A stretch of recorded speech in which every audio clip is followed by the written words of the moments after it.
I'm Ben Ryman, and this is Behaviour Speak. Yes, so like when International Behavioral Analyst Organization was created in 2020, I became International Behavior Analyst. In 2021, I joined advisory board because I identified that need of for Georgian people since they were not able to become BCBA. And then I convinced Michael, I said that I can translate documentations and then disseminate ABA and then the work you do in Georgia. And he was very happy about it. So I started with my two amazing behavioral analysts, started to translate documentation first. And then after we finished the translation, in another project, we decided to translate exam and then have exam in Georgian. In 2024, that was the first time they took the IBAO exam in Georgia. So that was a big step because there was a time that I was going and meeting Georgian behavioral analysts or people who were in the field and explaining the role of the international behavioral analysis organizations, but they were skeptical. They were still hoping that something would happen. They're going to be able to become BCBA, but then when they realized that it's not happening, then they were, gladly start joining and applying for the, certification. And also the wine was created in Georgia. First wine was made in Georgia, yes. Really? But yeah. But what defines Georgia is the hospitality. Yes. So we welcome guests as like our pets. No matter what, we know them or not, if somebody knocks on our door, we are welcome them, and then we are trying set up the tables for them, feed them. Feeding is like big deal. Oh, are you hungry? We have to. Though you are not hungry, you still have to eat. So there are the food always. There are always food on the table for the guests in Georgia. In this conversation, Madonna Bonny shares her journey from her early experiences in Georgia to becoming a BCBA and opening her own center in Georgia. She discusses the evolution of autism services in Georgia, the importance of parent involvement, and the role of the International Behavior Analysis Organization in supporting ABA development. Madonna highlights the barriers faced in the ABA field, shares success stories from her practice, and reflects on the cultural dynamics of working with families in Georgia. She emphasizes the need for continued training and support for behavior analysts, and the importance of understanding the unique challenges faced by autistic individuals and their families. Madonna, welcome to Behaviour Speak. Hi, thank you. I'm glad to be here. Excited to have you. Before we get started, I want to acknowledge I produce this podcast in the territories of the Kalamin, Klehus, Homoko, Comox, and Seashell First Nations. As always, I'm grateful to be here. So, Madonna, let's begin with your kind of early beginnings. You've told me you arrived in the U.S. in 1999, but didn't become a BCBA until 2015. Tell me about some of those early experiences that eventually led you to find ABA. Yes. So when I moved to United States, at this time, Georgia was going through very difficult times, and that was only one, education be one way out. So I moved here in 1999, but at the time my English was not perfect. Worked as a babysitter, working with the kids because I love kids, and then started looking for some courses to take the courses to improve my English. After that, I started working in beauty business. One of the clients suggested to go apply school counseling because my background, I had master's degree in Georgia. So it was very close related to something that I wanted to do. And she said that, why don't go back to school and apply school counseling? So I did this one, Long Island University. And then I graduated 2007, and that was the time when recession hit. It was impossible to find a job in a school setting at this moment. Then I started continuing working, and one of my friends met me, and she was like, "Oh, why you don't go back to school, become special ed teacher, and this gonna lead you to work early intervention with the kids on the spectrum. I took her advice, and then right away I went back to school. I went to apply to new college. And at the same time, I had a coworker who had the son with the spectrum, and I was very impressed how she worked with him and how she controlled his behavior in from over the phone. And then I had lots of questions, and then sometimes I was, "Oh my God, why you are so strict?" Or, "Oh, you are not mother." And she said that this is the way I have to act this way to control his behavior. And because of my passion, she gave me a book, Hear Your Voice. And then I read the book, I think probably in a day or two, and then that's changed my life.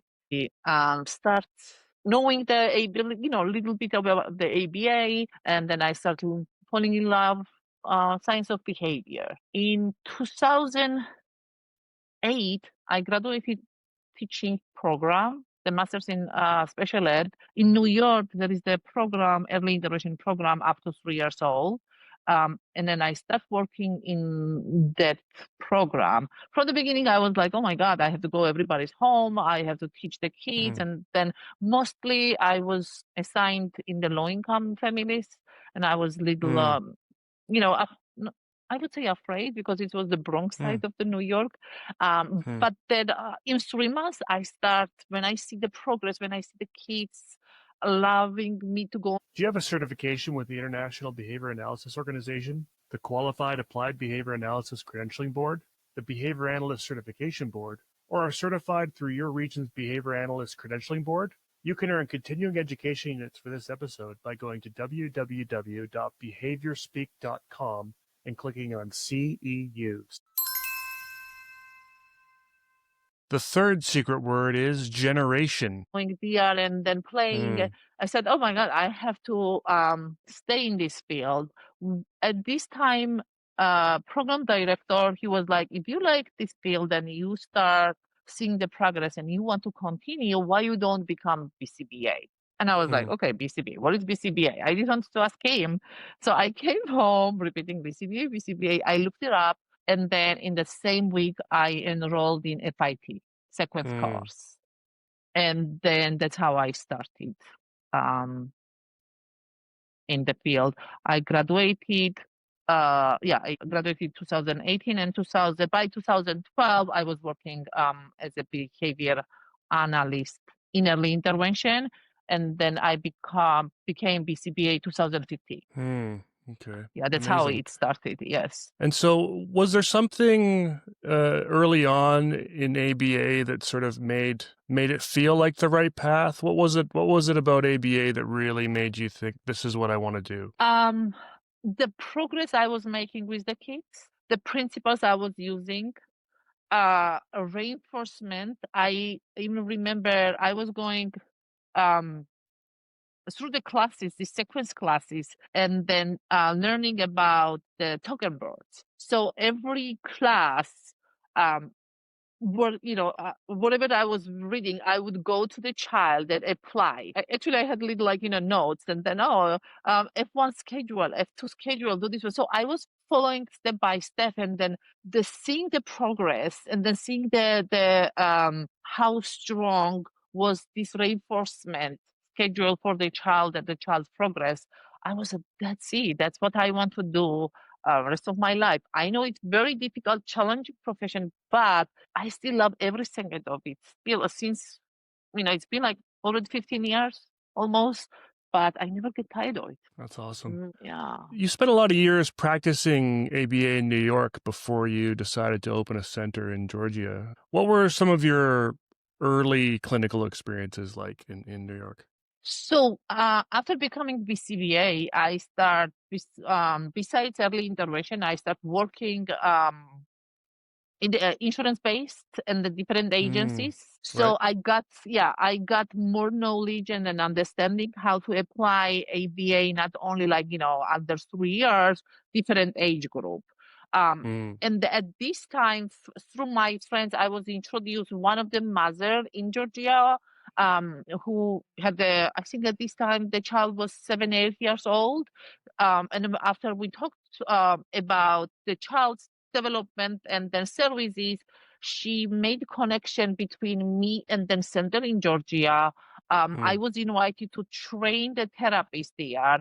I did 2 days training, and then I saw how it was demanding and there was not enough resource, even though like ABA started very early in Georgia, understanding the ABA, the principles of ABA. Maybe it was not exactly the same, but I know that they had centers in Georgia already around 2000. I opened center 2019, but there were like a few centers already established, and then using those services. It was ABA. They were doing ABA speech, OT, PT services, but it was not enough.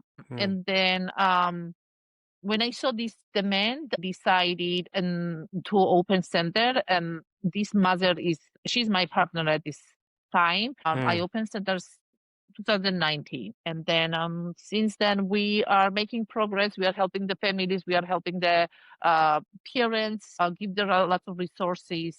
At this time, I did training for my staff. I also enrolled lots of therapists in FIT, RBT courses to get knowledge. And all the good things in Georgia is that most of the behavior technicians, that's what we call here, but they are not just regular high school graduates. It's the requirement in Georgia. You have to be either psychologist or doctor. You have to have master's degree in related field in order to work as a behavior technician. Yes. So the RBTs have to have a master's level training in Georgia. Yes. Wow. Yes, it's the career that are in there. It's not like, oh, this is temporary job, or it's the second job, or it's, oh, I gonna get through and get paid, and then I gonna move, find something else. No, it's a career there. And then I think that's also motivates people and the technicians to learn and then increase their knowledge. And yes, and they get the trainings like kind of every year or. And how different is that working with RBTs who are, graduate level trained versus you working in the States with RBTs that may only have high school education? Oh my God, it's so easy. It's easier. Yeah. Because besides your master's degree in education in psychology, we require to have 40 hours in addition, 40 hours training. Before, I was helping them to apply FIT because I graduated there, like my BCBA coursework, and then I kind of like that program. Now there are lots of training and courses that 40 hours developed by behavior analysts and international behavior analysts or psychologists. They have those courses, and everyone takes those courses before they start working. And then after taking this course, they have to do practical, and then they're going to start working with the client. Wow. That's amazing. Yes. Okay, I want to get more into sort of more about what you're doing at your center. But before we kind of get to that, can you tell me a little bit about what autism and ABA services were like in Georgia before you opened your center and sort of historically? Okay, so what I learned historically, they started in 2000, around 2001, 2002. There was the program, I think the NGO, Children of Georgia. So they had then, according to one of my resources, this program started from New Zealand. They came to Georgia, and they start training for psychologists and then mental health professionals and teachers to understand child development in different disorders. I think it was 2007, 8, the children's autism became, I think, standardized. And then they start giving the diagnosis at this time. And they start recognizing this autism in Georgia. And then by 2010, I think the first autism center was opened using ABA principles. And then I think one of the psychologists was from the United States, doctor, if I'm like, Strokes. He was working in Georgia through this program. and training professionals. And then when they opened, I think Ilia University opened first program, ABA program, and the therapists went training under his supervision. And I heard also some of them came to America to get the training.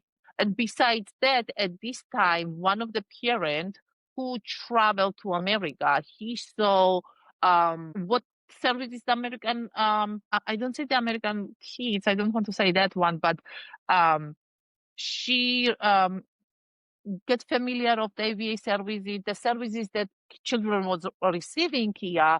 She went back and then kind of she initiated partnership with different organizations and programs to start ABA Center.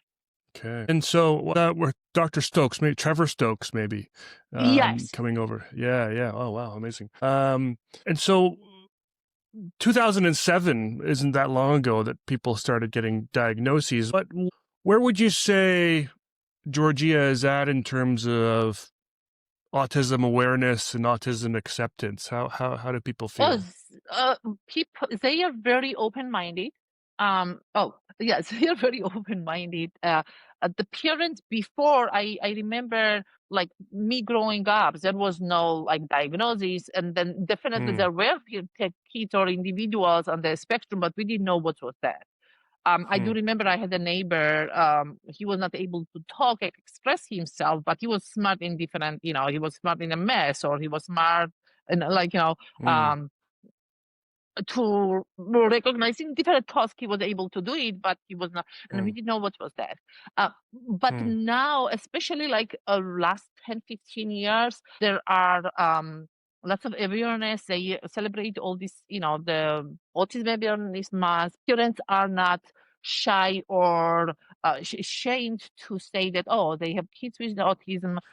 They have parent group, and they want to get more resources and education to help their own kids. I remember when I opened my center, I had like a couple of days I was doing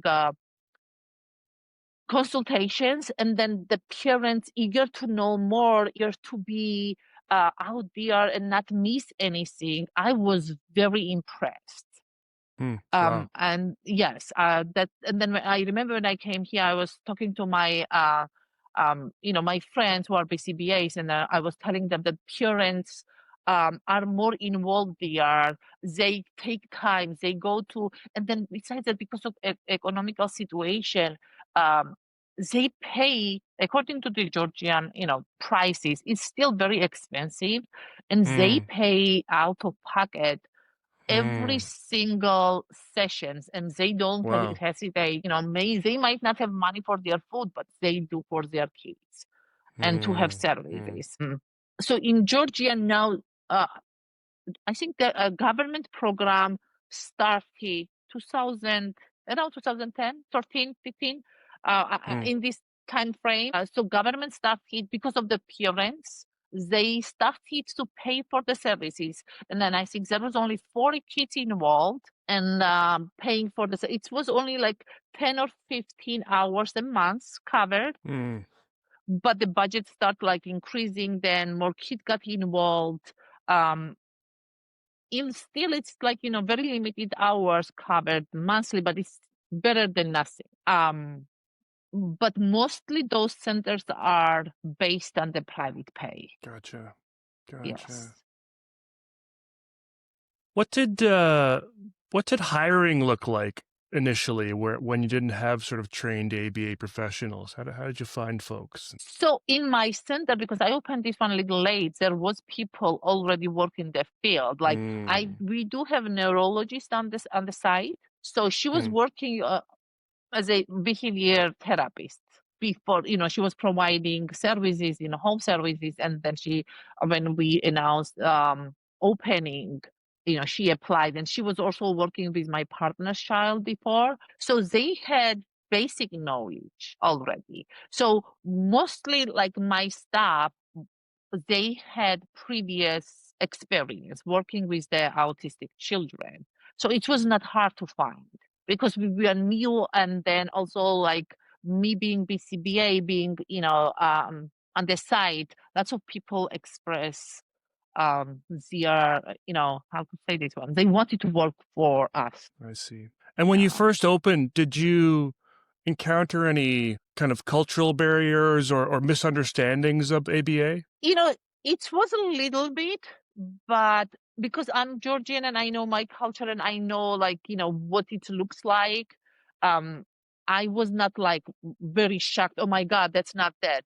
Because like lots of things has to be considered when it comes and when you work with in different even here, I work mostly immigrant families and then I know how to adjust. I really take into consideration their culture. So that's helped me to deal with my own people. So it was not like I went there and I was shocked. I see. You still live in New York, but you Yeah. support the center remotely. Tell me how that hybrid model works.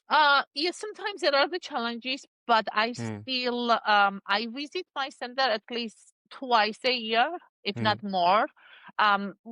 Because of the Zoom and these remote platforms, it's very easy to have connection to them, be part of the, we have chat and we share. If there is some difficult cases that they cannot resolve, they can contact me and we discuss together. I like also when we have meeting, it's not only ABA therapist comes to the meeting, all the other therapies, is it the speech or OT? So we sit together and then discuss with this child's behavior, how to address, because this individual goes not only for ABA, they do OT, they do physical therapy, they do speech therapy. So we do as a team to find that solution and then address the behavior.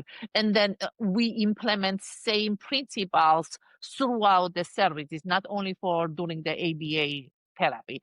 That principles and that strategies are implementing during the OT session or during the PT or speech therapy session. And sometimes it happens together. If there is a behavior that can be addressed and then not only OT can deal that behavior technician goes in during the session and they work together. We can overlap sessions because it's not that insurance pays and then we cannot do it. So we can do that.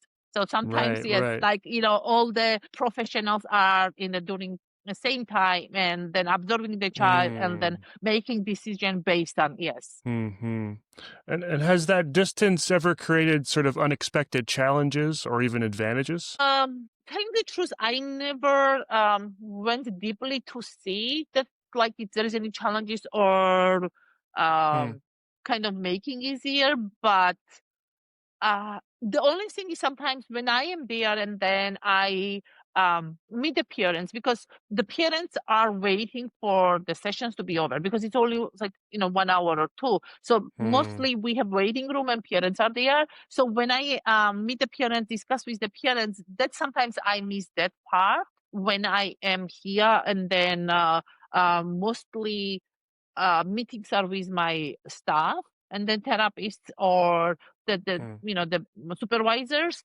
and that feels different. But other than that, constantly it's daily communication between me and the teams. Then, as I said, I am always open and have time. If they need anything, I am there, either through the Zoom or the texting. Yes. It works pretty well. Yeah, it does. With there not being any funding and it being private pay, do you have things in place, or are you looking at more parent training and parent coaching, and what does that look like? Okay, so there are the funding, as I said, the government fund, but it's not enough. So there are the centers who are enrolled in the government program, and then they get paid from the government, but also most of the centers are private. Mine is private. So what we do, we train the parents, and the parents are there during the session. Sometimes they are inside the room, sometimes they are waiting outside, and then end of every single session ends talking to the parents last 10 minutes. So we review the session with the parents and we tell the parents what they have to do and continue. There are the parents, they are really, continue and carry out our suggestions, and there are the parents, probably no. That's that's model I love because we have connections with the family. But also what I notice, there are the limitations also. But if we tell the parents that's our recommendation, they do their best. Another good things about the funding is that if the parents works for the company funds, they do the sponsorship for the children. That really helps a lot. Sometimes they get from the companies, sometimes they get from their local, government entities. So that helps them to get more services and then help. Yes, that really helps. I see. And you said that when you became a BCBA, I think you said there was only one other BCBA in Georgia at the time. What's the landscape today? How many certified behavior analysts are there? Okay, so at this moment, as of today, we have 11 active BCBAs who practice in Georgia, but I believe it's more than 11 because I know like 3 or 4 in America who practice in America. There are few who will also practice in different countries. So I believe it's more than 20. But as an international behavior analyst, there are more than 50. Okay. And where are they located? Are they mostly in the city, or are they spread around the country? They are spread all over the country, but majority are in Tbilisi, in the capital city. But there are also the centers who have the branches in different big cities. Then they have therapists and they set up the programs and supervisors. They go like once a month or twice a month to overlook services there. But people, then families from villages, they go the closest centers because it's easier, and then traveling time, it's not, sometimes takes like 3-4 hours to travel from one place to another one. So they are trying first to go closest center, but there is some cases that say, oh, we cannot do anything, and then they bring the kids to the capital and then trying to get more services. Because finding OT and PT in Georgia, it's not easy. This is the field is developing, so there are the second secret word is Eastern centers that they might not have OT, and then they have to travel to the city. Right. With only 35 or so behavior analysts in the country, are there opportunities for professional collaboration? Yes, there are.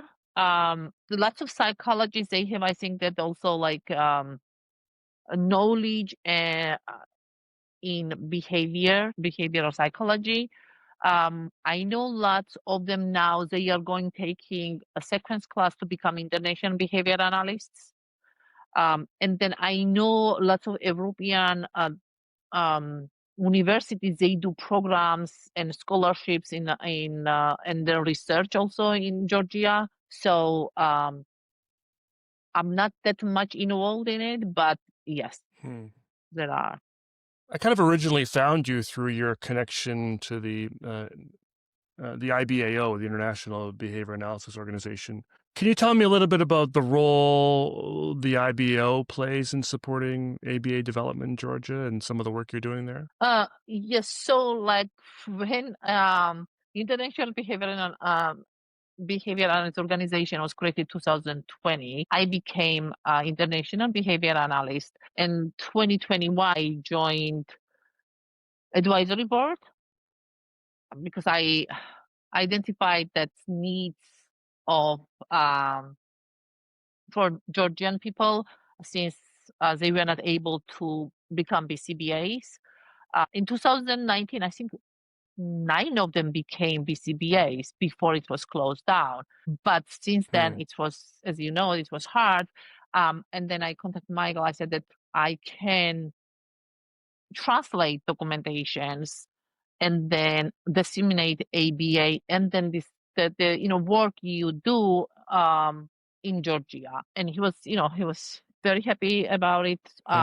I started with my two amazing behavior analysts started to translate documentation first. And then after we finished the translation, we took another project. We decided to translate exam and then have exam in Georgian. In 2024, that was the first time they took the IBA exam in Georgian. So that was a big step.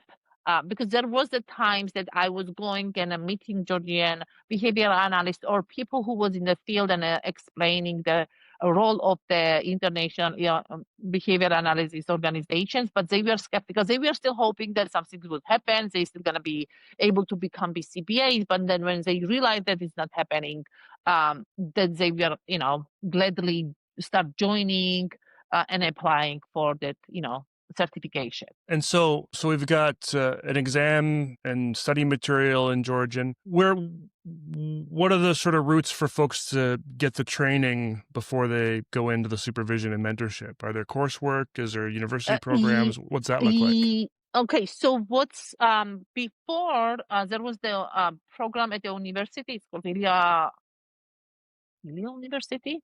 So they had this ABA program, and then at the same time there were two ABA sequence program, I think, for according to International Behavior Organization requirements. So they must finish sequence course, and they have to have also the psychology degree. So yes, that's the requirement, and then the supervision. Now there are so many BCBAs. Most of the candidates, they do the supervision in locally.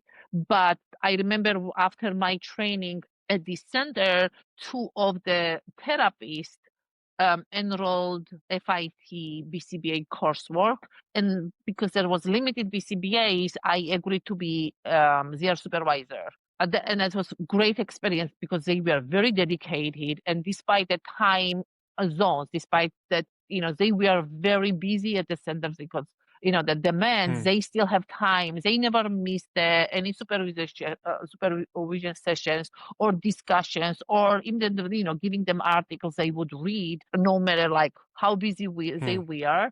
The one became BCBA on the first attempt. The second was not allowed because her credential was different branch of psychologist, and her diploma was not accepted. So she became international behavioral analyst, but unfortunately she was not able to become BCBA because of the previous educations and then credentials she had.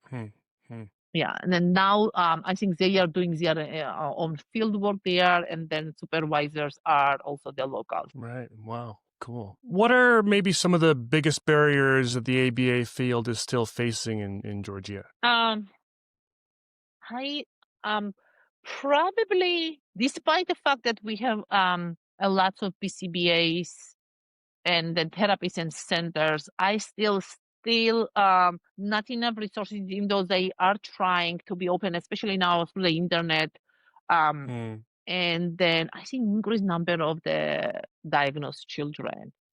And besides, I kind of want to mention there are also the centers open up.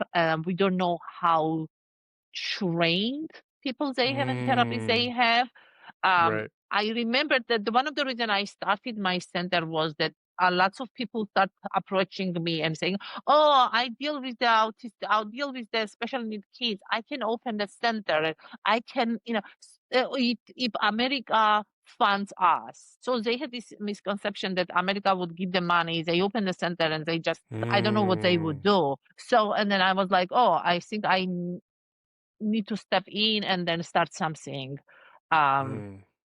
meaningful, and then the right way, then instead of like, oh, okay, I'm gonna get funded, that's something that I'm gonna make money, and then I'm gonna have all these children in, and so yes. this is the skill barriers there. And then another barrier is that despite the fact that the government funds, it's not enough.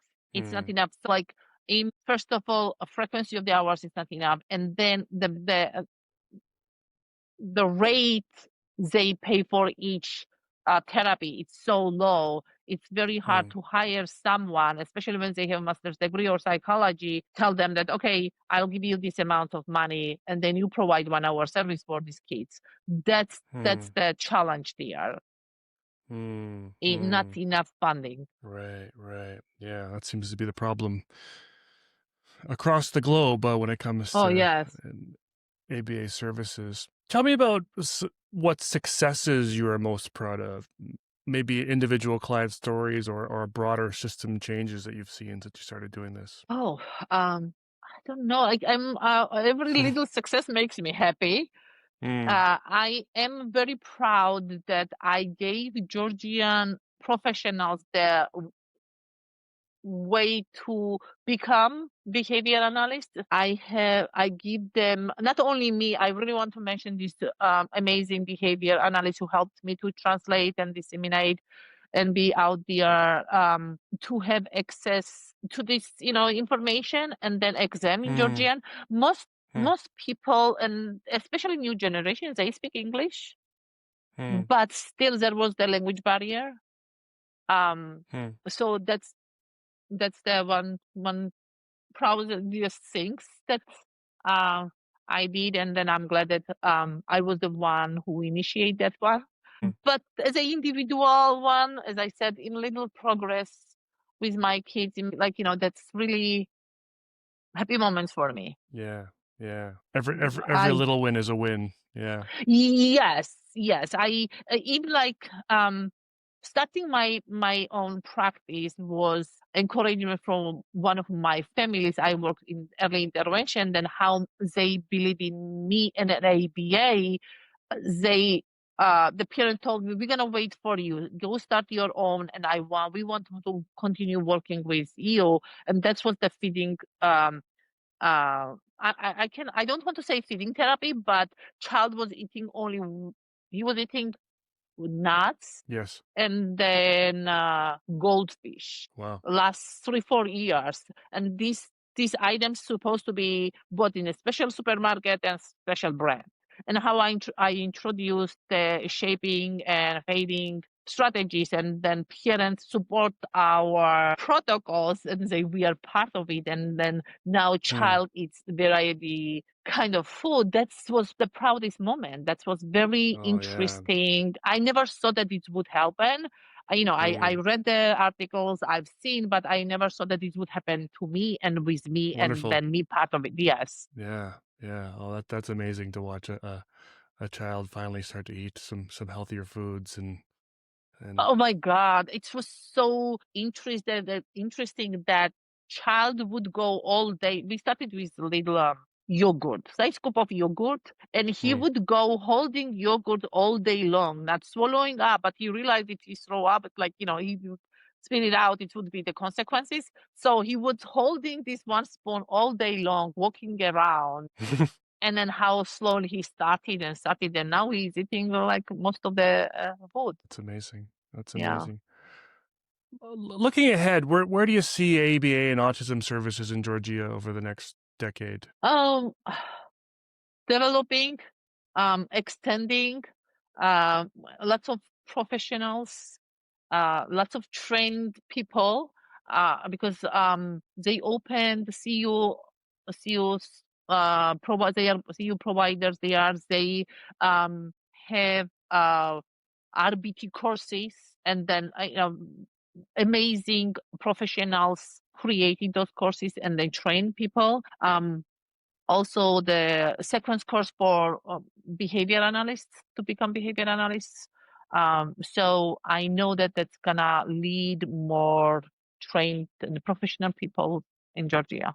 For listeners that are unfamiliar with Georgia, can you paint a picture of the country? Tell me a bit about the geography, language, traditions, the culture. Okay, Georgia. So yes, I was born and raised in Georgia, small country. Hmm. We called it Sakartvelo. Sakartvelo calls it in Georgian.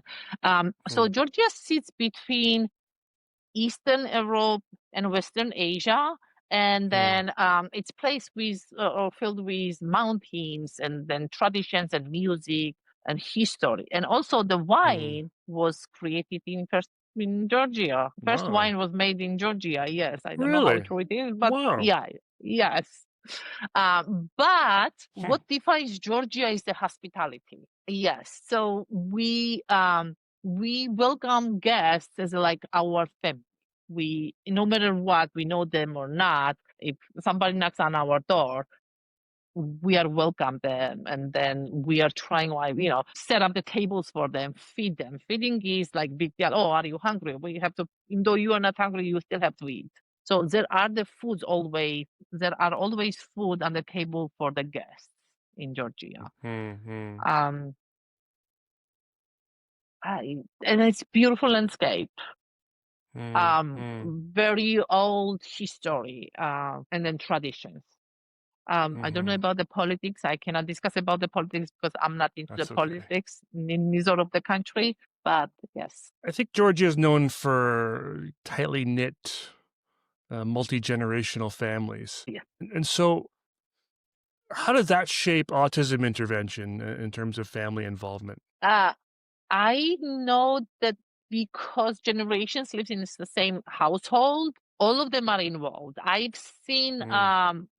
I've seen kids coming to our center, brought by not only the parents, the grandparents. And then Mm. I've seen their involvements. Or sometimes there were cases that grandparents have more concerns about that, grandchild than parents, because they spend more Mm. time with them. Parents are working, and they Right. kind of like identified something different than something that, red flags, let me ask. And they start, Mm. digging and asking, and then, bringing attention to parents and say, okay, I think we need to address this one. There are also the families who are in denials. I've met Mm. families that, obviously their kids were on the spectrum, but they are still hesitant, and they sometimes blame the psychologist. I think diagnosis was not the Mm. right one. I think that was not Mm. enough. Maybe my child is not, but it's very obvious that child is on the spectrum. Also, the Mm. like misconception of like, since children has communication, they can, verbally talk and, engage in the express themselves. Sometimes they ruled out the autism. So they can talk, because sometimes it's the same. Like, if you don't talk, that means the Right. autism, but other symptoms are out of, like, that's okay. But if you have a communication skills, that's enough not to be Mm. diagnosed with autism. Mm-hmm. Yeah, I'm not And saying. please go. Yeah. Yeah, I'm not saying that like everybody is welcoming this diagnosis with open hand and they are agreeing, oh yes, Right. that's it. But there are also the, lots of parents, they said that no, I don't care about the diagnosis. I know Mm. my child needs help, and earlier and it's better. So it's lots of Mm. mix. Mm-hmm. And with the grandparents being so involved, do the grandparents play a role in decision making too? Oh yes. Oh yes, yes. Yes, they do. Because, because they live in the same household, and they, there are the Sure. respect, there are the discussions, there are the decision making. Probably there are also they don't agree, but mostly yes, they are involved. And kind of understanding some of that family dynamic, what should behavior analysts know about working with Georgian families in Georgia, but also outside of Georgia? Oh, they are very welcome, but I always tell them you have to still have your boundaries. Don't Mm. become like friendly, because when you go to uh Georgian family inside the home, and you walk inside the home, you kind of become part of the family. And then Mm. sometimes it's um, cross the boundaries. Mm. But also, definitely, you have to know that if they offer something, let's say, if they offer something, you have to take it. It's very hard to say no, because they Mm. take this one very personal and say, oh, you didn't like whatever I offered. Mm. Mostly they are not going to offer only glass of wine, whereas they might offer you Mm. cookies or something like, Mm. very traditional food of, hachapuri. So it's very hard to say no, because that's kind of you're rejecting their hospitality. Yeah. Yeah. Yeah. But if you explain, and then be open to the families, they are very willing to work with you. Um, Mm. willing to try their best to carry out all the suggestions. And then some of them, one of the behavior analysts moved to America. She has daughter on the spectrum. She's in high school right now. And then when we spoke, she said that she became, in 2015, after her daughter was diagnosed, she became behavior technician first. She was actually trained through these programs. Then she became BCABA, and then now she's BCBA because of her daughter. She wanted to be involved and she wanted to be there. And yes. Yeah, that's amazing. When you reflect on your journey from an immigrant student to a teacher to a BCBA to now international service leader, what keeps you motivated? What keeps you going? My kids, my clients, yes, that's keeps and motivates me. As I said, there are the challenges, there are the days that, tired, exhausted, but next day, I still have same energy, to go and then do the same thing. I always say, I don't like to do long sessions. After 2 hours, I'm done and child is done. But if I cross the street and I start new session, my energy is fully recharged and I start again and again. Yes. Because also lately when social media started and then lots of autistic adults expressed their point of view, their what they went through, and that's also changed my view. I always put myself in their shoes. I always try to see everything through their eyes. And then I started accepting lots of, sometimes in the sensor, let's say stimming. Some of the stimming, I'm not into that. Oh, I have to teach a child not to engage in this kind of stimming because I know what they feel. I know how important that stimming is for them. So I'm trying to see through their eyes because lots of reading, lots of listening to the autistic adults. Also, I follow and then, follow them through social media.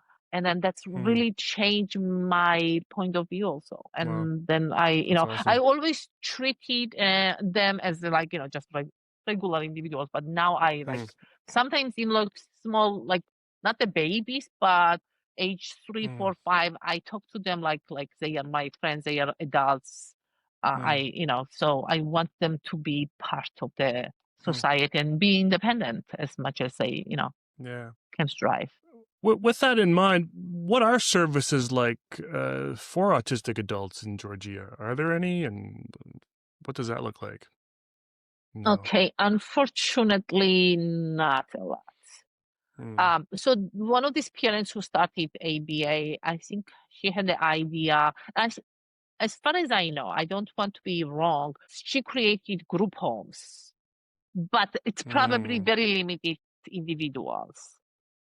She built the little city, I don't know how many group homes are there, but unfortunately, it's not that many. The schools, public schools, do have special ed teachers trained, but I don't know what kind of training they have. As soon as behavior starts, they have hard time to deal with the behavior. For example, my partner's child he is 40, I think, and then he cannot communicate. He was going, and so kids are placed in the regular classrooms next to the regular development children.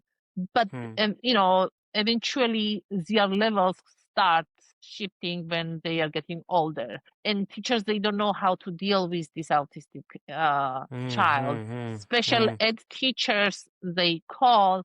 Also, I think they do have difficulties, especially if there are the behaviors. So I know at this moment, my friend's son, he stopped going to school and he's home. Either he's home or he's at the center, and we do make him to do some chores or go through the occupational therapy, different services. And then I believe majority families who have adult kids, they face same challenges. Yeah. Yeah, that's something has to be addressed, and someone has to start to address these age groups, and then create the programs or schools. But at this moment, there are not too many. Not much going on. Yeah. Hmm. It's typical around the world that It there's less is, adult services. Yeah. unfortunately, yes. We have listeners around the world learning about Georgia today. What do you wish global listeners understood about Georgia and its autistic communities? Despite the fact that it's very small, still Autism ABA, it's there, and then whole country, I think, still they are trying to improve their lives, help them, providing services. And it's not that, it's a small country and then, they don't know what is ABA or what is autism, or they are not addressing. They do. And then I think it started very early. Then compared to some other countries, that then when I start listening to your podcast, some of the countries, they said that, it's just started, they didn't know, we didn't have centers. But no, we did have that one since I think 2005 or 2000. Yes. It was probably not addressed only autism, but it was addressed like, overall all developmental disabilities. Then I think from 2007, they start branching out and recognizing autism, and then ABA to address. Right on. Improve their lives. Yeah. No, that's awesome. Yeah. Any kind of final thoughts for families, practitioners, or aspiring behavior analysts listening today? Follow, if you love the field, if you love the working with the children, don't be afraid of the path you have to go through. You still go through and then make difference. And that's the most rewarding things in a life. I love every second of it, despite that, it really requires lots of dedication and work and commitment, but it's a really good thing to help these individuals. They are very poor, very honest people. I think that's all another thing that I love working with them, because they are very poor. They say and then they express, and then whatever it comes. They don't have filter, so I love that. Wonderful. Madonna, it's been great we're learning about Georgia, learning about you, learning about your work. Thanks so much for sharing all your knowledge today. Thank you for having me. I hope it's helps people to learn about the Georgia and then programs there. Sure. To address their autism. The third secret word is generation. If you enjoyed this conversation, check out these episodes of Behavior Speak. Episode 229, Behavior Analysis in Kyrgyzstan. Episode 215, Behavior Analysis in Turkey. And episode 184, Behavior Analysis in Ukraine. You can find us on Instagram and TikTok, and subscribe to our YouTube page at Behavior Speak. And if you enjoyed this episode, please leave us a review on Apple Podcasts or Spotify.